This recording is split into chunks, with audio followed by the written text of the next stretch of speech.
Welcome to IQ plus academy. इस video में हम लोग ने जो स्टैटिक साइंस के लिए सीरीज स्टार्ट किया था उसमें बायोलॉजी के 3rd क्लास को देखेंगे। तो चलिए हम स्टार्ट करते हैं। लेकिन दोस्तों, अगर आप उससे पहले नए हैं चैनल पे तो ज़रूर सब्सक्राइब कर लेंगे। हमारा आज का पहला प्रश्न है, वर्तमान प्रमाण के अनुसार पृथ्वी पर जीव का उद्गम हुआ लगभग कितने वर्ष पहले हुआ था? 2 अरब वर्ष पूर्व पृथ्वी का उद्भव हुआ था। प्रारंभ में जीव साधारण होते थे, यूनिसेलुलर थे, लेकिन बाद में वे मल्टीसेलुलर ऑर्गेनिज्म में विकसित हो गए और इनको यूकैरियोटिक कोशिका भी कहा जाता है। जीवाणु और नीले हरित शैवाल साधारण किस्म के प्रोकैरियोटिक वाले सेल होते हैं। नेक्स्ट प्रश्न है, पृथ्वी पर सबसे पुराना जीव कौन सा है? पृथ्वी पर सबसे पुराना जीव होता है नीला हरित शैवाल, यानी सियानोबैक्टीरिया भी इसको कहते हैं, और यही पृथ्वी पे सबसे पुराना जीव होता है। ये ऐसे प्रथम जीव हैं जिन्होंने सूर्य के प्रकाश एवं जल के प्रयोग से भोजन का निर्माण करना प्रारंभ किया। इस प्रक्रिया से जो ऑक्सीजन उत्पन्न हुआ वो वायुमंडल में फैलने लगा और अन्य जीवों का भी विकास हुआ। नेक्स्ट है, डार्विन द्वारा प्रस्तुत प्राकृतिक वर्णन निम्न में से किस पर आधारित है? तो जो ये प्राकृतिक वर्णन है ना, वो over production, struggle for existence and variation, survival of the fittest, ये चारों पे संबंधित है दोस्तों। तो इस तरह से option number D right answer हो जाएगा। गाइज़, ये जो वीडियो है ना वो हमारे सभी एग्ज़ाम्स के लिए काफ़ी इंपॉर्टेंट हो जाते हैं, चाहे वो स्टेट PCS हो या फिर हम लोग ये SSC वगैरह एग्ज़ाम हो गया, इन सभी में भी ये काफ़ी रेलेवेंट है, तो आप इसको अच्छे से पढ़ेंगे। चलिए हम देखते हैं यहाँ पे चार्ल्स डार्विन इंग्लैंड के जैव विकासविद थे। इन्होंने डार्विन वाद को प्रस्तुत किया, यानी डार्विनिज्म का थ्योरी इन्हीं के द्वारा दिया गया था। जो डार्विनवाद का प्राकृतिक वर्णनवाद है ना, उसको थियरी ऑफ नेचुरल सिलेक्शन भी कहा जाता है। डार्विनवाद की विस्तृत व्याख्या इनकी पुस्तक है प्रकृति चुनाव द्वारा जातियों की उत्पत्ति, जिसको 1859 में छापी गई थी। और डार्विन का जो प्राकृतिक वर्णनवाद है, जो नेचुरल सिलेक्शन है, वो over production, struggle for existence, साथ में वेरिएशन और सर्वाइवल ऑफ द फिटेस्ट, इन तीनों पॉइंट्स पे आधारित है।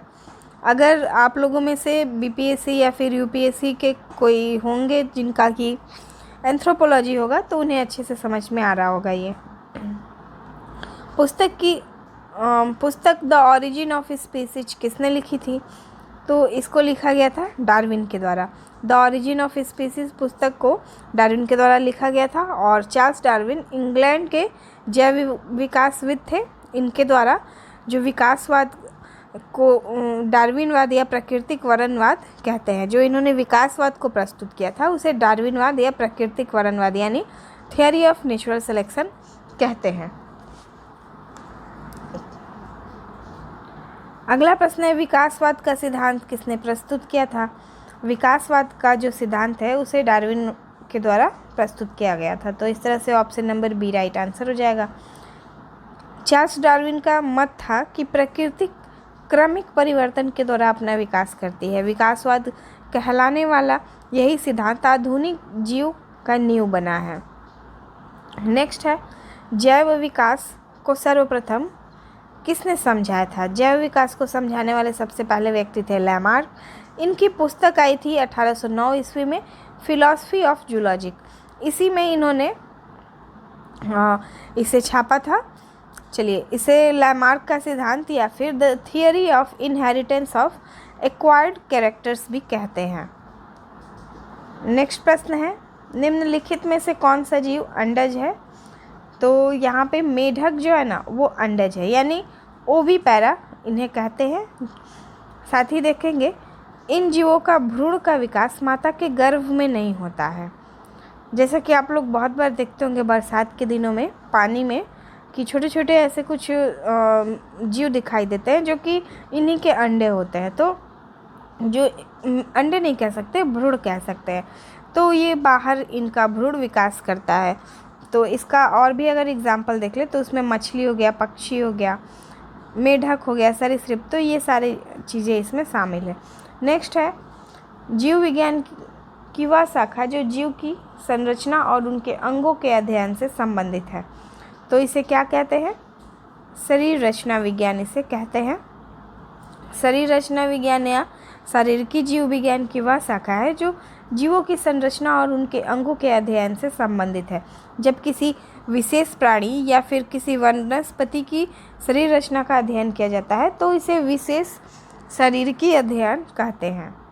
नेक्स्ट प्रश्न है, टिड्डा के कान उनके डैश पर स्थित होते हैं। तो गाइस जो टिड्डा का कान होता है ना, वो उनके पैरों पे स्थित होते हैं और इनके कान को टाइपैनम भी कहा जाता है। टिड्डा उपसमूह कैलीपैरा से संबंधित है। कीटों का एक समूह होता है ये। नेक्स्ट है, निम्नलिखित में से कौन सा एक बहुकोषीय जीव नहीं है? तो जो ये पैरामीशियम है ना, ये मल्टी सेलुलर नहीं है। बाकी सब जीव जो है वो मल्टी सेलुलर है या बहुकोशिकीय जीव है। तो एक से अधिक कोशिकाओं से जो जीव बने होते हैं उन्हें बहुकोशिकीय जीव कहते हैं। जबकि कोशिकीय जीव वे होते हैं जिनमें केवल एक ही कोशिका होती है। पैरामीशियम एक कोशिकीय प्रोटोजोआ संघ का प्राणी है। वहीं हम यहाँ देखें तो कवक, हाइड्रा, स्पाइरोगाइरा ये सारी बहुकोशिकीय जीव हैं, यानी मल्टी सेलुलर ऑर्गेनिज्म इनको कहा जाता है। नेक्स्ट प्रश्न है, निम्नलिखित में से कौन सा कथन सही है? हम पढ़ लेते हैं। मोनेरा बहुकोशिकीय जीव है। प्रोटिस्टा सदैव बहुकोशिकीय होते हैं। कवक प्रकाश संश्लेषण नहीं करते हैं। और अंतिम है, कवक में कोशिका भित्ति नहीं होती है।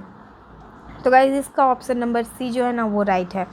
कवक प्रकाश संश्लेषण नहीं करते हैं, जो अपना भोजन सड़े गले मृत कार्बनिक पदार्थों से प्राप्त करते हैं और इन्हें मृतोपजीवी या सैप्रोफिटिक भी कहा जाता है।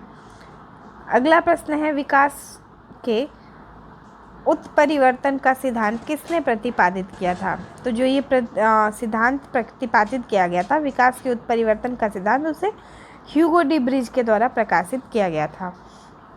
ये हॉलैंड से संबंधित एक बॉटनिस्ट थे और साथ ही अगर हम देखें तो इनके अनुसार कोई भी जाति या स्पीसीज की उत्पत्ति अचानक एक ही बार में होने वाली अस्पष्ट तथा अस्थायी बड़ी विभिन्नताओं या उत्परिवर्तन के कारण होती है। जाति का पहला सदस्य उनमें उत्परिवर्तन लक्षण दिखाई देता है और उत्परिवर्ती कहलाता है। चलिए अब हम देख लेते हैं अपने अगले प्रश्न को। ये वाला प्रश्न में मिलान करना है, तो आइए हम समझते हैं। सूची 1 को सूची 2 से मिलान करना है, सुमेलित करना है। तो यहाँ पे पूछा गया है उत्परिवर्तन यानी म्यूटेशन का सिद्धांत किसके द्वारा दिया गया था?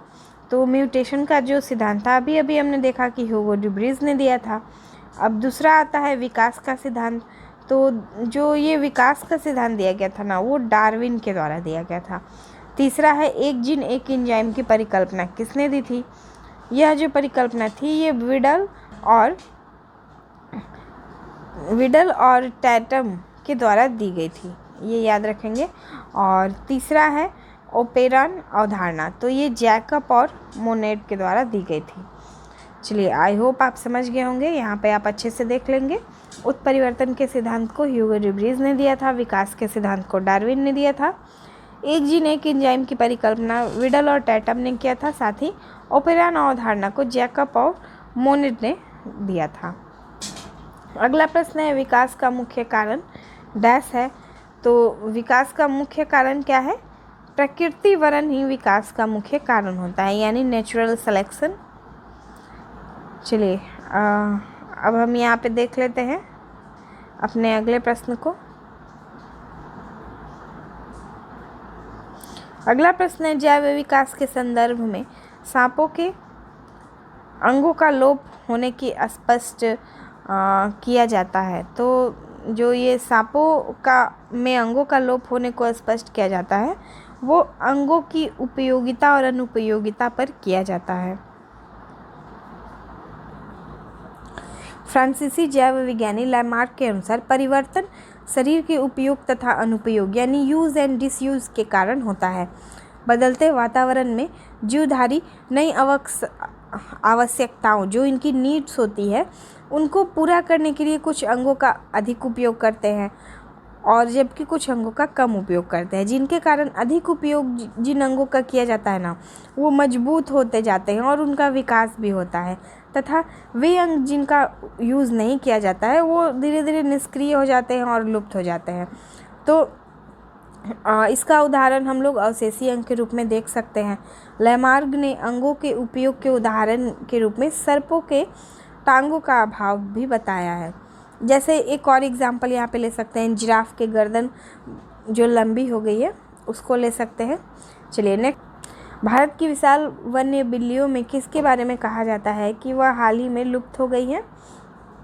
तो गाइस, जो इनमें लुप्त हो गई हैं वो शामिल है चीता। चीता इनमें से लुप्त हो गया है। अगर हम विकल्प को देखें तो चीता ही ऐसा एक अकेला पशु है जो कि भारत में विलुप्त घोषित किया गया है। नेक्स्ट प्रश्न है, आधुनिक मानव या मनुष्य को हाल का पूर्वज क्या है? तो जो इनका अभी नियरली देखा जाए तो क्रो मैग्नन मानुस ही इनका पूर्वज है। नेक्स्ट प्रश्न है, कवक में क्लोरोफिल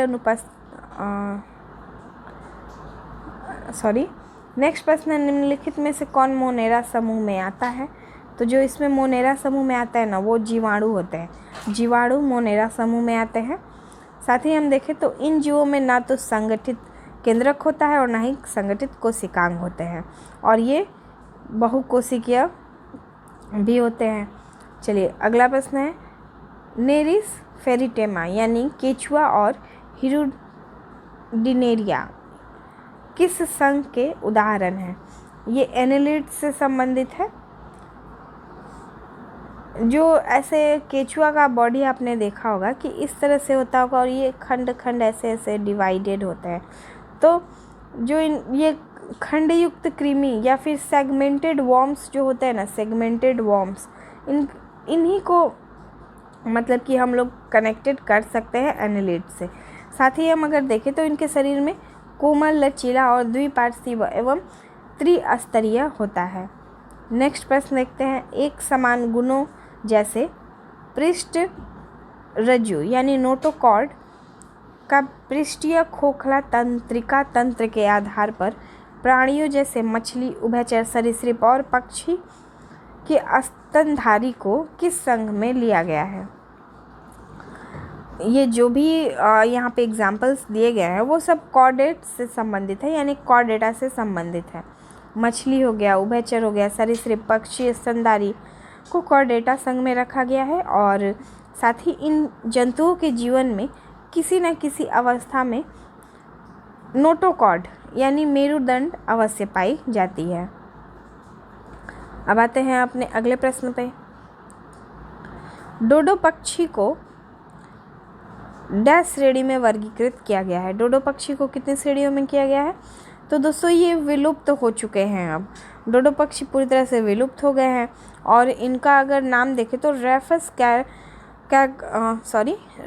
कुकुलैटस, ये हिंद महासागर के द्वीप मॉरिशस का एक स्थानीय पक्षी था और यह पक्षी वर्ग में होते हुए भी थलचर था। मतलब कि ये पक्षी वर्ग में था लेकिन ये ज़मीन पर ही रहता था क्योंकि इनमें उड़ने की क्षमता नहीं होती थी। नेक्स्ट प्रश्न है, निम्नलिखित में से कौन शीत रक्त वाला जानवर है? शीत रक्त वाला जानवर इनमें से सांप है। ऐसे जानवर जो वातावरण के अनुसार अपने शरीर के ताप को नियंत्रित नहीं कर पाते हैं शीत रक्त वाले जानवर कहलाते हैं। सांप यानी मछली, रेप्टाइल्स, एम्फीबियन शीत रक्त वाले जानवर होते हैं। बंदर, चूहा, भेड़िया जो भी स्तनपायी होते हैं वे गर्म रक्त वाले होते हैं। अगला प्रश्न है, निम्नलिखित में से कौन सा एक कीटहारी वनस्पति है? तो इसमें से यूट्रिकुलेरिया जो है वो एक कीटहारी वनस्पति है। ऐसे पौधे जो कीटहारी होते हैं उन्हें मांसाहारी पादप भी कहा जाता है और ये ऐसे स्थानों पे उगते हैं जहाँ पे नाइट्रेट का अभाव रहता है। यूट्रिकुलेरिया या ब्लैडर वॉट बारीक पत्तों वाला जड़ रहित, इसमें जड़ नहीं होता है, पौधा जो कि तालाबों में तैरता हुआ पाया जाता है, यह एक कीटहारी पौधा होता है।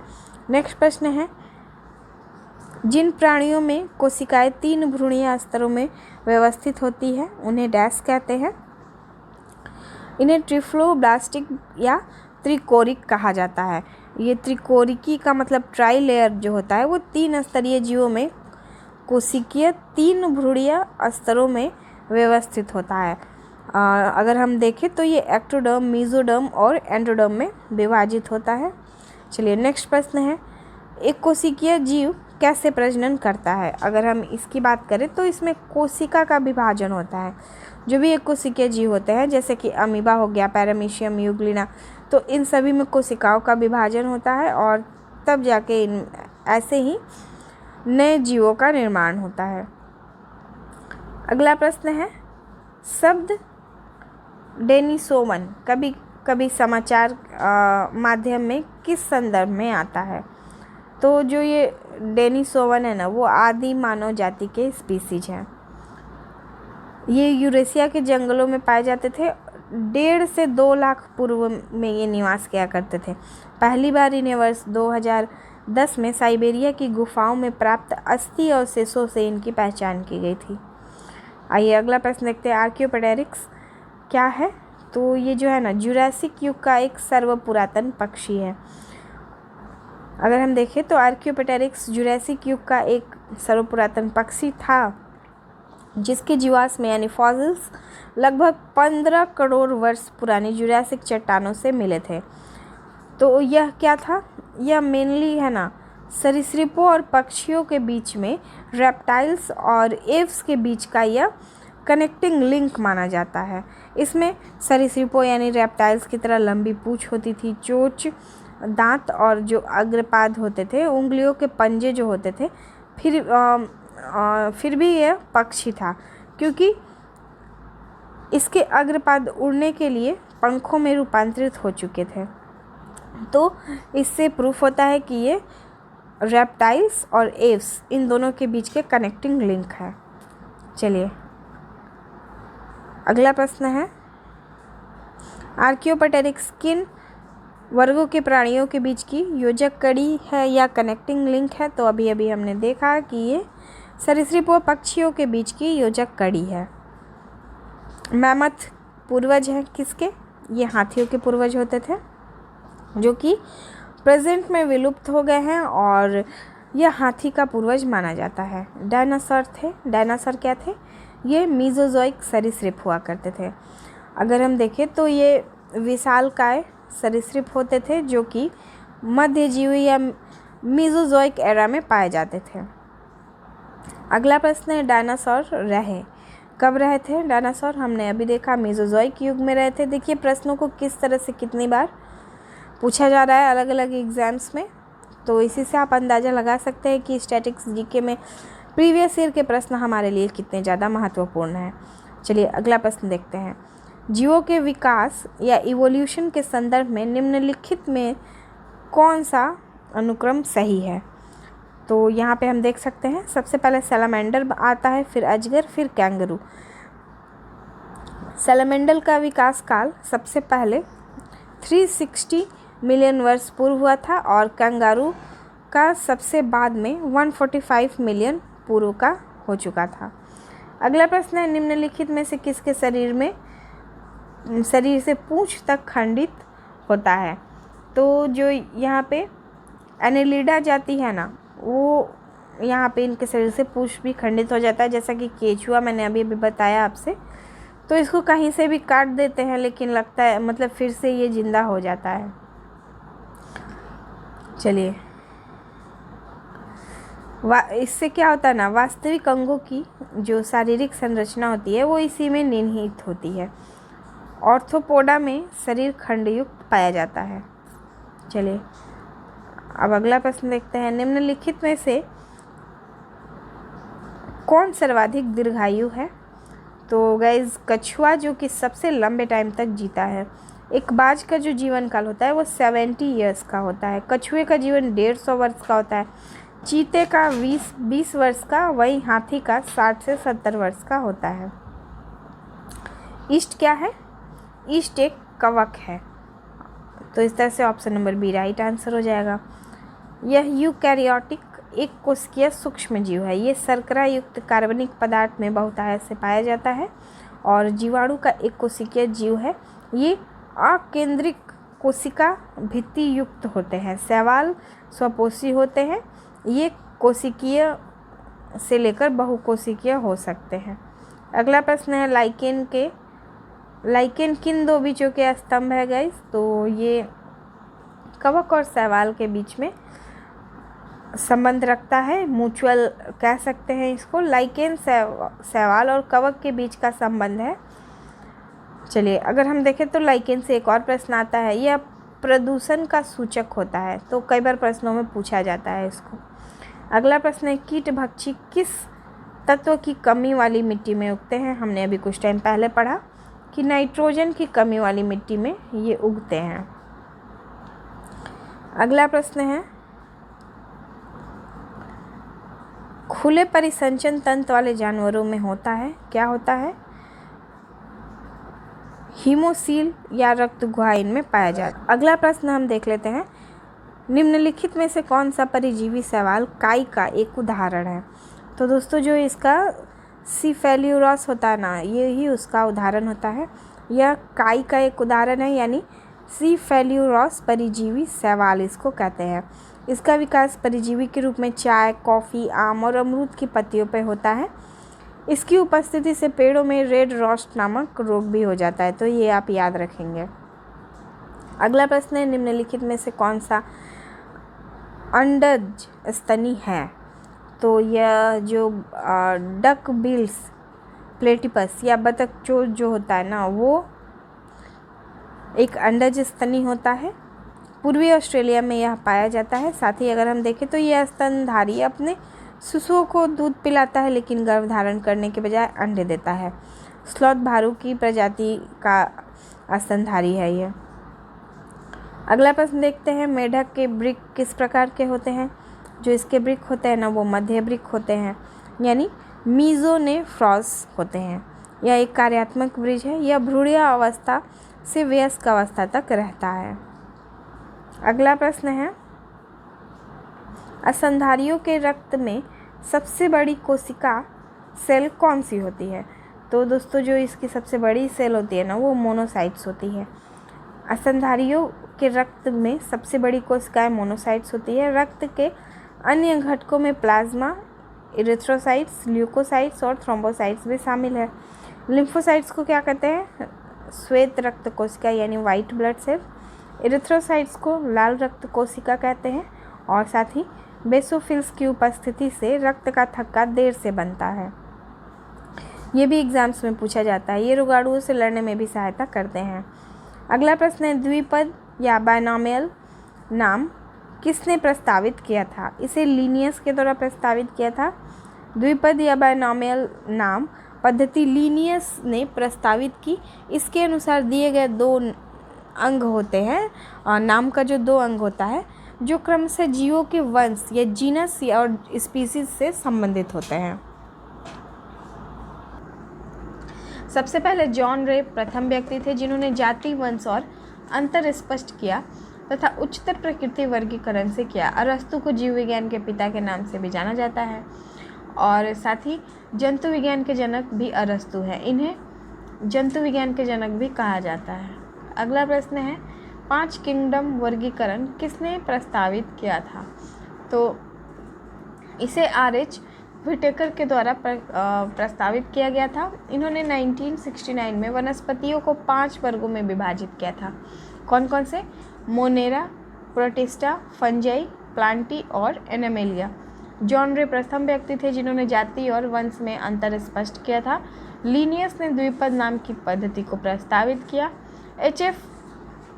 कॉपलैंड अमेरिकी जीव विज्ञानी थे। इन्होंने ब्लू ग्रीन एल्गी यानी सियानोबैक्टीरिया को मोनेरा के अंतर्गत शामिल किया था। अगला प्रश्न है, योग्यता की उत्तरजीविता यानी सर्वाइवल ऑफ द फिटेस्ट को किसने प्रतिपादित किया था? इसे डार्विन के द्वारा प्रतिपादित किया गया था। लैमार्क, यहाँ पे ऑप्शंस को भी बताया गया है। तो लैमार्क प्रथम वैज्ञानिक थे जिन्होंने कशेरुकी और अकशेरुकी जीवों में भेद किया था, और सर्वप्रथम इनवर्टिब्रेट शब्द का भी प्रयोग इन्हीं के द्वारा किया गया था। मेंडल अनुवांशिकी के जनक कहे जाते हैं। डार्विन सिद्धांत का प्रतिपादन उनकी किताब द ऑरिजिन ऑफ स्पीसीज में हुआ था। अगला प्रश्न देख लेते हैं, वर्गीकरण विज्ञान किससे संबंधित है? तो ये वर्गीकरण से संबंधित है। जीव जंतुओं का वर्गीकरण वर्गीकी यानी टैक्सोनॉमी या वर्गीकी विज्ञान कहते हैं। अध्ययन के लिए यह आवश्यक है कि विभिन्न जातियों के जंतु और पौधों को अलग अलग श्रेणियों में रखा जाए। तो इसीलिए सभी जीवों को अलग अलग भागों में बांटा गया है। कार्ल लिनियस आधुनिक वर्गीकरण के पिता कहे जाते हैं। ये प्रश्न पूछा जाता है। स्वतः थैलोफाइटो स्वपोषित थैलोफाइटो और क्लोरोफिल को क्या कहते हैं? तो इसे शैवाल कहा जाता है, जो कि स्वपोषित थैलोफाइट्स होते हैं और क्लोरोफिल का यूज करते हैं ये। चलिए, इसमें पर्णहरित जो होता है क्लोरोफिल वो पर्याप्त मात्रा में पाया जाता है और सूर्य प्रकाश की उपस्थिति में प्रकाश संश्लेषण क्रिया द्वारा भोजन ये स्वयं बनाते हैं। लाइकेन निम्न श्रेणी की एक छोटी वनस्पतियों का समूह है जो विभिन्न प्रकार के आधारों पर उगे हुए पाए जाते हैं। और वहीं अगर हम फंजाई देखें तो फंजाई जो अपना भोजन सड़े गले मित्र कार्बनिक पदार्थों से प्राप्त करते हैं। ब्रायोफाइटा जो होता है वो वनस्पति जगत का सबसे बड़ा वर्ग है और इसके अंतर्गत वे सभी पौधे आते हैं जिनमें वास्तविक संवहन ऊतक नहीं होते हैं। अगला प्रश्न है, अमरबेल या कुस्कुटा क्या है? तो ये परजीवी होते हैं। अमरबेल जो कि बबूल, कीकर या बेर पर एक पीले जाल के रूप में लिपटे हुए रहते हैं। अगला प्रश्न देखते हैं, पांडा किसके कुल का होता है? पांडा भालू के कुल का होता है और यह एक शाकाहारी जीव है जिसका जीवन काल 20 वर्ष का ही होता है। व्हेल एक स्तनपायी है जो कि समतापी प्राणी होता है। कंगारू भी स्तनपायी होता है। स्तनपायी का मतलब क्या होता है? मैमल्स, जिसमें अविकसित बच्चे मार्सुपियल नामक थैली में लटकते रहते हैं जब तक ये पूर्ण रूप से विकसित ना हो जाए। सेही क्या होता है? यह एक कृंतक जानवर है। यह भारत में हिमालय क्षेत्रों में 2400 मीटर तक की ऊंचाइयों में पाया जाता है। नेक्स्ट है, पक्षियों के पंख क्या होते हैं? तो पक्षियों के पंख क्या होते हैं? यह रूपांतरित अग्र अंग होते हैं। तो गाइज़, आपको हमारा वीडियो कैसा लगा हमें कमेंट बॉक्स में ज़रूर बताएं। इसका आगे वाला पार्ट हम नेक्स्ट वीडियो में लाएंगे। तो अगर आपको पसंद आया तो ज़रूर करके कमेंट बॉक्स में बताएं और अगर कोई सजेशन देना हो तो हमें वो भी बताएं। मिलते हैं नेक्स्ट वीडियो में, तब तक के लिए धन्यवाद। जय हिंद।